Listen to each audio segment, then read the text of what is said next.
nag-umpisa kami dito, we've been to a lot of companies na rin. Marami sa diyan. 3 years na akong nag-full-time sa networking. And marami kami pinagdaanan, mga failures, mga companies na nag-fail kami doon. Pero nung nakita namin tong Long Reach, sina Upline Baby, si Upline Rich, nung nagpunta sila sa China, nakita nila na maganda. Kasi isang organization kami. So, nung pumunta sila dito, alam mo naman, ako kasi, yes, upline ako eh.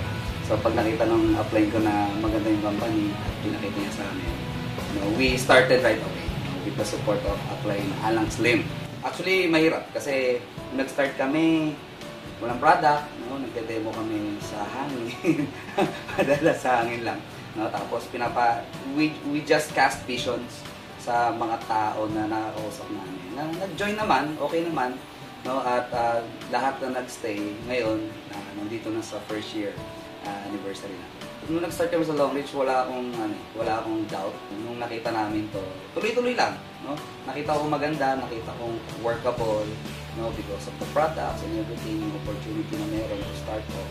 Dire-diretso lang kasi I am a believer of this industry and I know this industry will really boom sa buong. I was a photographer. First, nag-graduate ako sa LaSalle as AV Communication. After mga ilang months, tumambay ako. Tapos naging videographer sa events, more on events. So, I had my own studio sa Bacoor, Cavite. Because of Long Reach, I've been to 6 countries. So, kasama dyan yung US, yung Malaysia, Thailand, Singapore, China, Hong Kong. Yung future ba, yung mindsetting ko ngayon, it's very different. Kasi nakakita ko ng sobrang gandang liwanag, magandang future with this company. Kasi sobrang big time. Sarap siyang maging partner. 11 million plus square meters.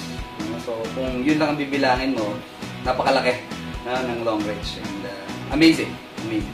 Hindi lang siya basta negosyo. Kasi yung napkin natin talagang, alam mo yun, yung ibang ma-operahan na, hindi na ma-operahan. And they're saving a lot of money. Ito yung company na kahit kanino may present, mamamanga sila. Basta alam mo lang siya i-present. Sa networking kasi ganun dapat eh. Dapat marunong kang mag-handle ng malaking group. Yun yung nakikita kong challenges ko ngayon. Na how can I make my downlines earn more? How can I make them build their own group na malaki? So that's why ang advocacy ko talaga maturuan sila.